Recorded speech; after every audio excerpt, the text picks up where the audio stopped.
मैं सबसे पहले वसंतदादा पाटिल की जन्मशती के शुभारंभ पर उनको आदरपूर्वक अंजलि देता हूं। सार्वजनिक जीवन में जिन उच्च मूल्यों की उन्होंने प्रस्थापना की, लेकिन साथ साथ अपने जीवन को किसान के साथ, कोऑपरेटिव के साथ और उसमें भी आधुनिकता की तरफ निरंतर चलते रहना, उसमें उनका बहुत बड़ा योगदान रहा। और आज इस संस्था की जो हम मजबूत नींव देख रहे हैं, उसके मूल में वसंतदादा पाटिल जी का दीर्घदृष्टि, उनका योगदान और भारत के अर्थकारण की जो मूल धारा है, जो गांव और किसान से जुड़ी रहती है, उसको भली भांति पहचान करके उसको ताकत देने का निरंतर प्रयास, ये आने वाली पीढ़ियों को भी उपकारक होने वाला है। हमारे देश में जिस गति से कृषि क्षेत्र में अनुसंधान होने चाहिए थे, टेक्नोलॉजी का उपयोग बढ़ना चाहिए था, दुनिया जिस गति से आगे बढ़ी है उसमें हम काफी पीछे रह गए। आज भी विश्व में प्रति एकड़ जो शुगर केन का यील्ड है, पैदावार है, उसकी तुलना में हम काफी पीछे हैं। आज भी दुनिया में शुगर केन में जो शुगर कंटेंट है, हमारे देश में आज भी उसमें वेरिएशंस हैं। दक्षिण में एक अनुभव आता है, मध्य में दूसरा आता है, उत्तर में तीसरा आता है। और ऐसे समय एक डेडिकेटेड इंस्टीट्यूशन जो निरंतर वैज्ञानिकों को साथ लेकर के टेक्नोलॉजी का भरपूर उपयोग करते हुए और किसान जो भाषा में समझे उस भाषा में खेत तक पहुंचाने का जो प्रयास कर रही है, मैं नहीं मानता हूं कि ये कोई छोटा सा काम है और उसका परिणाम हम अनुभव करते हैं। आज मैं शरद राव जी के साथ फार्म विजिट भी की, मैंने सारी चीजों को समझने का प्रयास किया। मेरी भी इन चीजों में थोड़ी जिज्ञासा रहती है। मैं कभी परेशान होता था कि शुगर में जो फ्लड इरिगेशन होता है और किसान के दिमाग में भर गया था कि जब तक खेत लबालब पानी से भरा हुआ नहीं होगा तब तक फसल हो ही नहीं सकती। मैं बहुत साल पहले मॉरिशस गया इस चीजों को समझने के लिए। तब तो मैं राजनीतिक जीवन में भी नहीं था और मैंने वहां पाया कि स्प्रिंकलर से उनके खेत लहलहा रहे थे, फ्लड इरिगेशन नहीं था। मैंने आकर के मेरे यहां जब किसानों से बात की तो मैं उनके गले नहीं उतार पाया। ये बहुत पुरानी बात है। उस समय मैं उनको समझा रहा था, उनको जरा अजूबा लगता था कि इसको क्या समझ आती होगी, लेकिन मैं कोशिश करता था कि भाई ऐसा नहीं है, हम माइक्रो इरिगेशन से शुगर केन में बहुत अच्छे परिणाम ला सकते हैं। और इन दिनों मेरे लिए खुशी की बात है कि पानी का जैसा हम संकट अनुभव कर रहे हैं, और विशेष करके महाराष्ट्र और गुजरात, यहां का किसान बहुत तेजी से शुगर में माइक्रो इरिगेशन की तरफ आगे बढ़ा है, और उसका फायदा भी उसको नजर आया है। जहां पर माइक्रो इरिगेशन से शुगर कल्टीवेशन हुआ, वहां पर क्रॉप की क्वालिटी, क्रॉप का क्वांटम और उसमें शुगर का कंटेंट, इस सब में सुधार नजर आया है। और इसलिए धीरे धीरे शुगर इंडस्ट्रीज वालों को भी लगने लगा है कि अगर हम माइक्रो इरिगेशन की ओर उनको प्रोत्साहन देंगे तो अवश्य लाभ होगा। यहां जो रिसर्च इंस्टीट्यूशन चल रही है, दो चीजें हैं जिस पर अगर हम काम कर सके। मैंने सरकार के इन विभागों के साथ पहले एक बार बात की थी। दुनिया में जो शुगर है उसकी जो दो गांठ है, उस दो गांठ के बीच में अंतर ज्यादा होता है। हमारे यहां जो शुगर है उसकी दो गांठ में अंतर कम होता है, और उसके कारण हमारा शुगर कंटेंट में लॉस जाता है, वेस्टेज मटेरियल ज्यादा निकलता है। हमें जेनेटिक इंटरवेंशन से हमारे शुगर केन के ये जो दो गांठ होती है, ये इसका डिस्टेंस कैसे बढ़े। अगर ये बढ़ता है तो हमारा शुगर कंटेंट भी बढ़ेगा, और उसके कारण जो वाटर कंजम्पशन है वो भी कम उसकी आदत लगती है, क्योंकि उस गांठ के कारण उसको ग्रो करने में ज्यादा ताकत लगती है। अगर इस पर हम ज्यादा रिसर्च कर पाए, लेकिन करते तो हम शुगर के लिए हैं, ये इंस्टीट्यूशन भी शुगर के लिए डेडिकेटेड है, लेकिन एक और क्षेत्र है जिसमें अगर शरद राव जी इनिशिएटिव ले और यहां के साइंटिस्ट कुछ काम करें, और दोनों एक ही नेचर के काम है, और वो है बाम्बू। बाम्बू की खेती का एक ग्लोबल मार्केट है, लेकिन हमारे देश का जो बाम्बू है, उस बाम्बू का भी प्रॉब्लम ये है कि उसका भी दो गांठ का जो बीच का अंतर है वो बहुत कम है, और उसके कारण बाम्बू से वैल्यू एडिशन और जो बाय प्रोडक्ट होते हैं उसमें हमारे किसान को जितना चाहिए उतना फायदा नहीं होता है। बाम्बू की खेती पानी की भी जरूरत कम और पैदावार ज्यादा की संभावना है।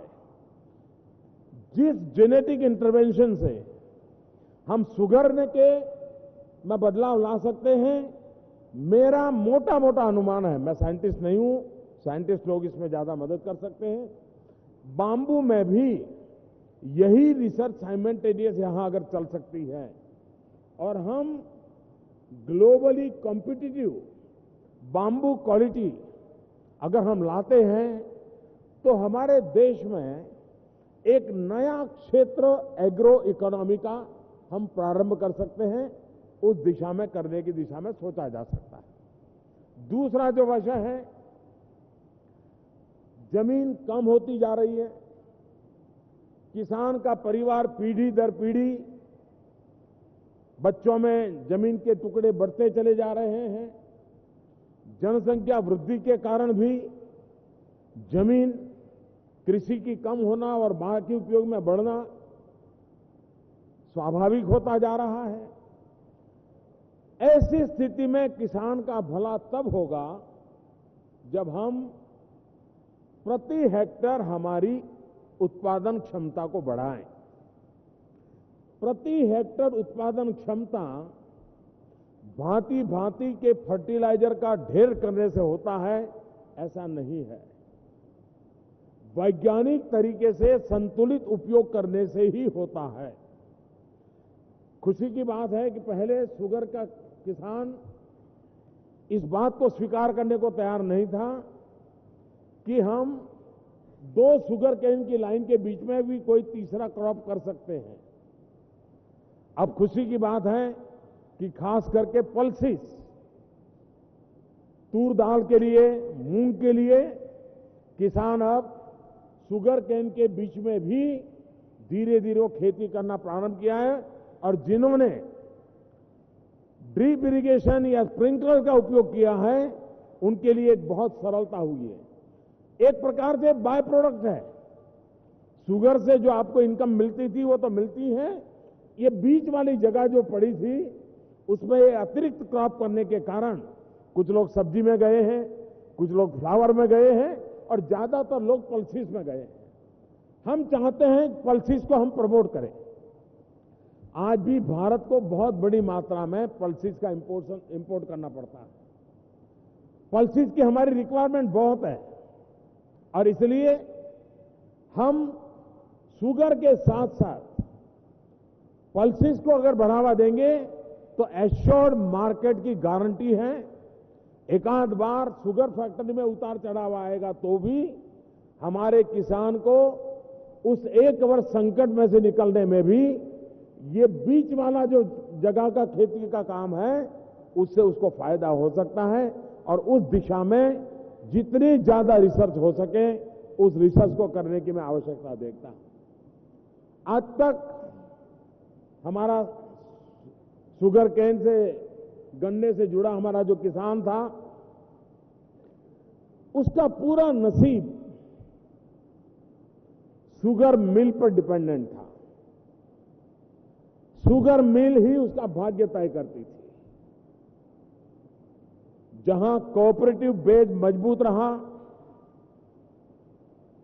और वसंत दादा पाटिल कहो या शरद राव जी के पिताजी के जमाने की बात करें या वेंकुटराय मेहता करके गुजरात के एक बहुत बड़े कोऑपरेटिव के डेडिकेटेड नेता थे, इस पीढ़ी ने कोऑपरेटिव की ऐसी जड़ें जमाई कि जिसके कारण आज गुजरात, महाराष्ट्र के किसानों को यह अनुभव है कि इस कोऑपरेटिव बेस के कारण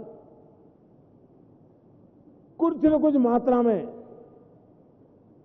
संकटों के समय उनको मदद मिल जाती है। लेकिन ये समय की मांग है कि हमने हमारे वैल्यू एडिशन में ग्लोबल इकोनॉमी को अब नजरअंदाज नहीं कर सकते। दुनिया में अगर शुगर ज्यादा हो गई तो भारत की बड़ी पिटाई हो जाती है, दुनिया में शुगर कम हो गई तो भारत को मौका मिल जाता है। कभी कभार भारत के लिए मार्केट का अवसर होता है, लेकिन अकाल होता है तो किसान उस पर दबा हुआ होता है तो हम उस अपॉर्चुनिटी का फायदा नहीं ले पाते हैं। एक ऐसी अवस्था में से हमारे इस क्षेत्र को संभालना पड़ता है। उसमें एक मार्ग है जिसमें हम एश्योरेंस पैदा कर सकते हैं, वो है इथेनॉल।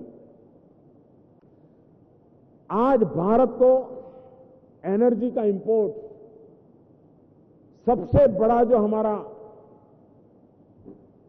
विदेशी मुद्रा के पैसे जाते हैं वो पेट्रोल, डीजल, ऑयल इस सब में जाते हैं। इथेनॉल से हम इस इंपोर्ट को कैसे कम करें? हमारी पब्लिक ट्रांसपोर्टेशन सिस्टम और दुनिया के ब्राजील जैसे अनेक देश हैं जिन्होंने इथेनॉल का बहुत उत्तम तरीके से उपयोग करके पेट्रोल वगैरह को बचाया, एनवायरमेंट फ्रेंडली ट्रांसपोर्टेशन सिस्टम को लाया। हम भारत में इसकी उपयोगिता को कैसे बढ़ाएं? पिछले 2 वर्ष में इथेनॉल का उत्पादन और उसकी बिक्री 3 गुना हुई है।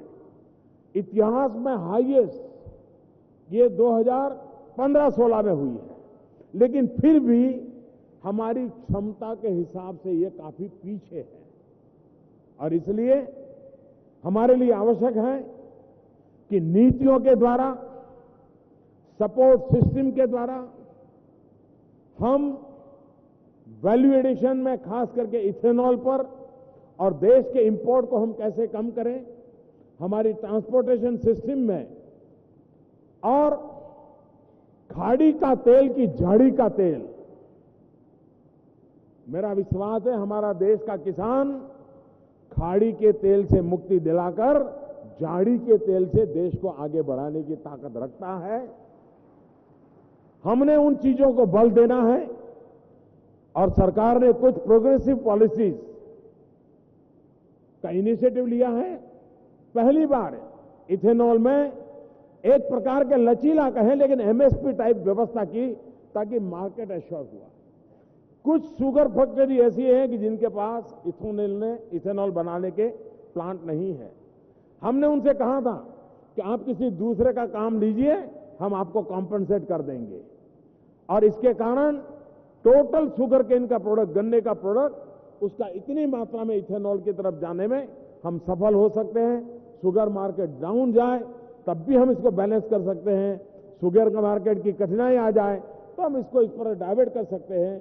तो इकोनॉमी में बैलेंसिंग पावर के रूप में ये एक प्रयोग हमें बहुत काम कर सकता है। और एक क्षेत्र है स्टार्टअप्स। ये बात निश्चित है कि इनोवेशन की दिशा में हमने बहुत कुछ करना पड़ेगा और जितना इनोवेशन एक फार्म में होता है उससे भी ज्यादा इनोवेशन एग्रीकल्चर में आज इंजीनियरिंग के द्वारा हो रहा है। जैसे medical science totally technology driven हो रहा है, टेक्नोलॉजी जो पूरी तरह मेडिकल साइंस में बहुत बड़ा रोल प्ले कर रही है, वो दिन दूर नहीं है जब एग्रीकल्चर सेक्टर में भी टेक्नोलॉजी बहुत बड़ा मेजर रोल प्ले करने वाली है। हम हमारे नौजवानों को, हमारे साइंटिस्टों को, हमारे टेक्नो एक्सपर्ट्स को स्टार्टअप के द्वारा मौका दें, इनोवेशन का मौका दें। वसंतदादा पाटिल के इंस्टीट्यूशन के द्वारा हम शुगर पर केंद्रित होकर के खेत और शुगर के बाय प्रोडक्ट और उसके लिए कुछ मशीन्स का इनोवेशन मैंने अभी देखा। जिस प्रकार से दूध के फैट निकाले जाते हैं वैसे ही शुगर कंटेंट का फैट, शुगर का क्या स्थिति है, मशीन से निकाला जा सकता है। ये मशीन आज पॉपुलर हो रहे हैं, लेकिन ऐसे बहुत छोटे छोटे मशीन हमारे नई पीढ़ी के युवा होनहार नौजवान कर सकते हैं। स्टार्टअप्स को हमने बल देना है। हमारे स्टार्टअप जितनी बड़ी मात्रा में एग्रीकल्चर सेक्टर में आएंगे, हमारे देश का किसान का कृषि एंड वैल्यू एडिशन दोनों का काम बहुत ही उपकारक होगा। और इस दृष्टि से मैं समझता हूं कि हमारे देश में एग्रीकल्चर में जो सेकंड ग्रीन रिवॉल्यूशन की बात होती है वो सिर्फ खेतों की साइज और कृषि उत्पादन यहां तक सीमित नहीं रह सकती है। कृषि उत्पादन के प्रकार, genetic intervention, technology upgradation, value addition and market. इन दिनों सरकार ने प्रधानमंत्री फसल बीमा योजना के द्वारा किसान को सबसे ज्यादा सुरक्षित करने वाली योजना बीमा योजना लाई है। सॉइल हेल्थ कार्ड के द्वारा किसान को अपनी जमीन में क्या, किसान की एक समस्या रही है, अगर बगल वाला किसान लाल डिब्बे वाली दवाई ले आया और उसने अगर छिटक दी तो उसको लगता है मैं भी लाल डिब्बे वाली दवाई ले आऊं। अगर बगल वाले किसान ने इतना पीला पाउडर डाल दिया तो उसको लगता है मैं भी पीला पाउडर डाल दूं। दोनों की जमीन का स्वभाव अलग है, दोनों की जमीन की आवश्यकता अलग है। एक की जमीन में कुछ गुण ज्यादा है, किसी की दूसरे की जमीन में दूसरे गुण ज्यादा है। सॉइल हेल्थ कार्ड के द्वारा हम अपनी जमीन की तबीयत जाने। मनुष्य के शरीर में जिस प्रकार से आज डॉक्टर जब तक कि आप ब्लड टेस्ट नहीं करवाते, यूरिन टेस्ट नहीं करवाते, पैथोलॉजिकल रिपोर्ट नहीं आता है, दवाई नहीं देता है, जमीन का भी वैसा ही है जैसे मनुष्य के शरीर का है। हम भी अपना सॉइल हेल्थ कार्ड बहुत बड़ी मात्रा में हमारे स्टार्टअप्स सॉइल टेस्टिंग लैब बना सकते हैं। हमारे किसान भी अपनी कोऑपरेटिव सोसाइटी के द्वारा सॉइल हेल्थ लैब बना सकते हैं। और हमारे किसान को आदत लगनी चाहिए कि हर वर्ष फसल में जाने से पहले एक बार जमीन की तबीयत का खबर दे ले और उसके अनुसार अपना टाइम टेबल बना दें। आप देखिए हमारा खर्च बहुत कम हो जाएगा। महाराष्ट्र सरकार ने एक बड़ा इनिशिएटिव लिया है सोलार पंप का। सोलार पंप की मूवमेंट को हम अगर किसानों तक ले जाएंगे तो हमारी कॉस्ट इफेक्टिव फार्मिंग, बिजली का खर्चा, पानी का खर्चा सबसे ज्यादा होता है। अगर हम सोलार पंप को, भारत सरकार भी मदद कर रही है, महाराष्ट्र सरकार ने भी इनिशिएटिव लिया है, कोऑपरेटिव यूनियन भी उसके साथ जुड़े, और अगर हम बिजली बचा करके सोलार के द्वारा खेती में उपयोग लाना की दिशा में जाए तो कॉस्ट इफेक्टिव फार्मिंग के लिए हमें वो बहुत लाभ कर सकता होता है और उस दिशा में हमने प्रयास करना चाहिए। मुझे विश्वास है कि आप लोग खेती के क्षेत्र में मुझसे 1000 गुना अनुभवी लोग हैं और मैंने देखा है शरद राव जी को, वो कितनी राजनीति की आपाधापी में क्यों न हो, दिन में कितने ही राजनीतिक उठापटक के दबाव के नीचे क्यों न हो, लेकिन अगर किसान की बात आ जाए, खेती की बात आ जाए तो तुरंत एक्टिव होकर के उस काम को हाथ में ले लेते हैं। इतना उनका डेडिकेशन, उनका इस डेडिकेशन को मैंने देखा है। और इस फरवरी में सार्वजनिक जीवन में 50 वर्ष जनप्रतिनिधि का उनका समय हो रहा है। मैं अभी से बधाई देता हूं। 50 साल तक विदाउट ब्रेक जनप्रतिनिधि के रूप में चुन करके आना, चुनाव जो लड़ते हैं जीतते, उनको पूरा पता है कि किस प्रकार से जिंदगी जीनी पड़ती है। शरद राव जी ने जी करके दिखाया है और एक बहुत उत्तम उदाहरण सभी सार्वजनिक जीवन के लोगों के लिए एक उत्तम उदाहरण उन्होंने प्रस्तुत किया है। वैसे हमारे देवेंद्र फडणवीस जी, अगर उनका मैं नागपुर के म्युनिसिपैलिटी में जो चुन करके वो आए कॉर्पोरेटर, उसको हिसाब लगाऊं तो उनको भी 25 वर्ष नॉन स्टॉप जनप्रतिनिधि का हो रहा है शायद, इतनी छोटी आयु में अगर उनका। लेकिन शरद राव का एमएलए और एमपी वाला मामला है, अपने आप में बड़ी विरासत है। सार्वजनिक जीवन की एक बहुत बड़ी पूंजी है, बहुत बड़ी विरासत है। मैं व्यक्तिगत रूप से शरद राव का अत्यंत आदर करने वाले व्यक्तियों में से रहा हूं। मैं गुजरात का मुख्यमंत्री था, वो हमेशा मुझे उंगली पकड़ करके चलाने में मेरी काफी मदद करते रहे हैं और ये बात सार्वजनिक रूप से स्वीकारने में मैं गर्व अनुभव करता हूं। और मैं मानता हूं कि सार्वजनिक जीवन जनहित के लिए होता है। भाइयों बहनों, एक बात इस विषय से हट करके भी मैं करना चाहता हूं। 8 तारीख रात 8 बजे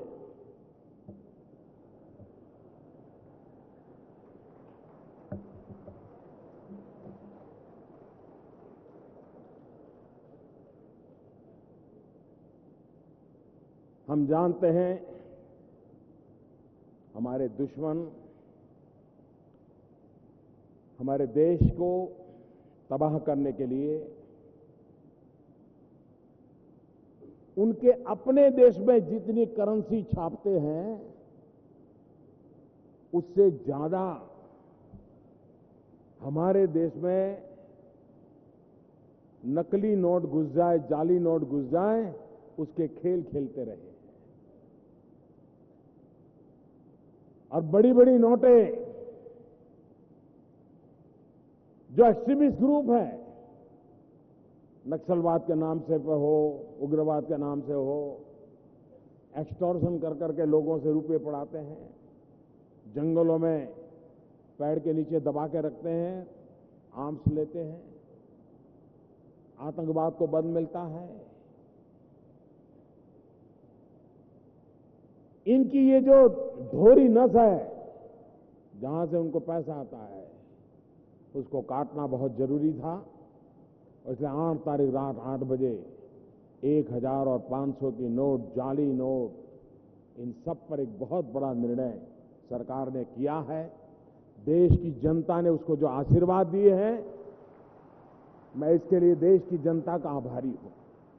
एक भ्रम फैलाया जा रहा, क्योंकि यहां बड़ी मात्रा में किसान है, इसलिए मैं कहना चाहता हूं, किसानों को भ्रमित किया जाता है कि अब 1000 और 500 की नोटें गई और आपके पास जो खेती से कमाई करके पैसा आया है वो बैंक में जमा करना पड़ेगा और फिर मोदी उस पर टैक्स लगाएगा। मेरे किसान भाइयों, आप पर कोई टैक्स लगने वाला नहीं है।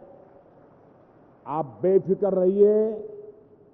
ये देश आपका है, ये पैसे आपके हैं, ये बैंक भी आपकी है, ये मोदी भी आपका है। तो इन सारी भ्रम चालों से, लेकिन हम, ये बात सही है, मैंने देश की जनता से 8 तारीख को ही 50 दिन मांगे हैं, क्योंकि इतना बड़ा बदलाव लाना, आपको मालूम होगा 1978 में जब जनता पार्टी की सरकार थी, तब मोरारजी भाई देसाई, उन्होंने 1000 की नोट बंद की थी। मैं कोई पहला नहीं हूं जिसने काम किया है। उसके बाद यूपीए सरकार थी, उसने चवन्नी बंद की थी। आपको शायद याद होगा, उन्होंने चवन्नी पर प्रतिबंध लगाया था। अब वो तो आप जाने, लेकिन मोरारजी भाई ने 1000 की नोट पर बंदी लगाई थी। लेकिन उस समय रिजर्व बैंक ने टोटल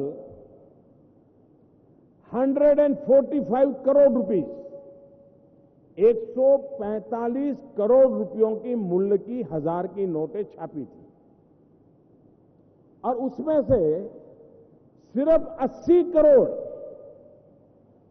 80 करोड़ पब्लिक में थी, 65 करोड़ बैंकों में पड़ी थी, बाहर निकली भी नहीं थी।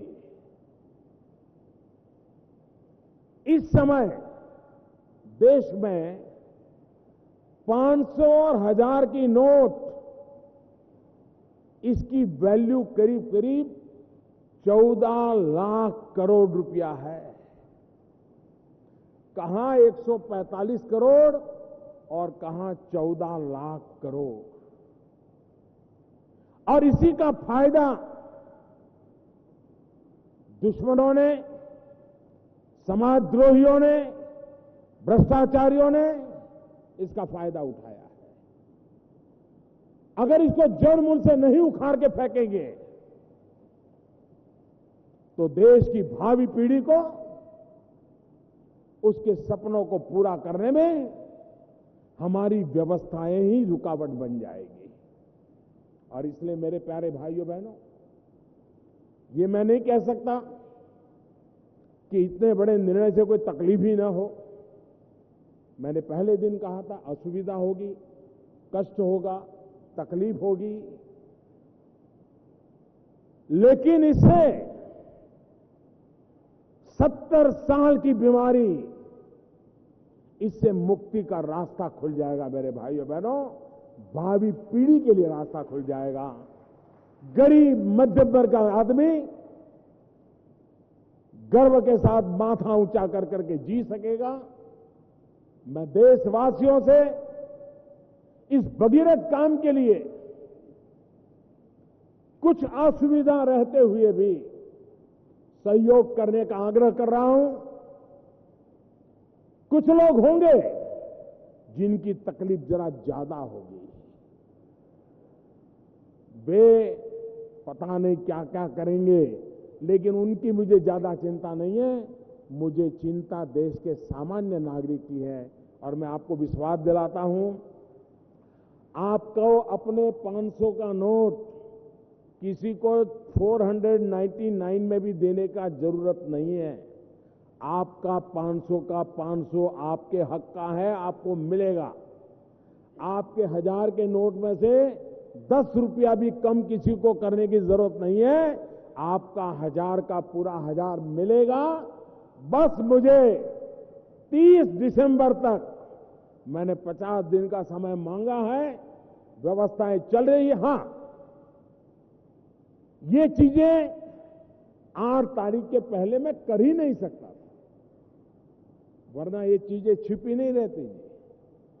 ये लीक हो जाती, और लीक हो जाती तो इसके जो सेंसर है, जिनके घर में बोरी की बोरियां भरी पड़ी है, वो तो इसका मैदान मार लेते हैं। मैं गरीब के लिए हूं, गरीब के हकों के लिए हूं, सामान्य मानवी के लिए हूं, सामान्य मानवी के हकों के लिए हूं। इसलिए कष्ट होगा इसका पूरा अंदाज था। शुरू के कुछ दिनों में बैंकों से पैसे पहुंचने में तकलीफ होनी थी, लेकिन मुझे विश्वास है देशवासी 30 दिसंबर तक मेरी मदद करेंगे और देश के में शुचिता के लिए, शुद्धिकरण के लिए, प्रामाणिकता के इस पर्व के लिए आपका पूरा सहयोग रहेगा। इसी एक अपेक्षा के साथ फिर एक बार वसंतराव दादा को बहुत बहुत अभिनंदन करता हूं, प्रणाम करता हूं, श्रद्धांजलि देता हूं। और ये शताब्दी वर्ष किसानों के जीवन में बदलाव लाने के लिए, आधुनिक कृषि की तरफ हमें ले जाने वाला बने, यही मेरी शुभकामना है। मुझे इस अवसर पर आने का मौका मिला। मैं शरद राव का हृदय से आभार व्यक्त करता हूं कि मुझे उन्होंने इतने प्यार और सम्मान के साथ इतने बड़े महत्वपूर्ण अवसर पर निमंत्रित किया। बहुत बहुत धन्यवाद। मेरे देशवासियों, मेरे घर परिवार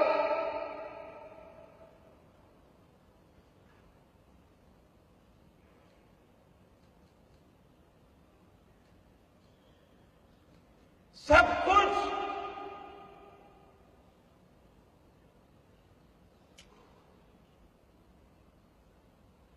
देश के लिए छोड़ा है।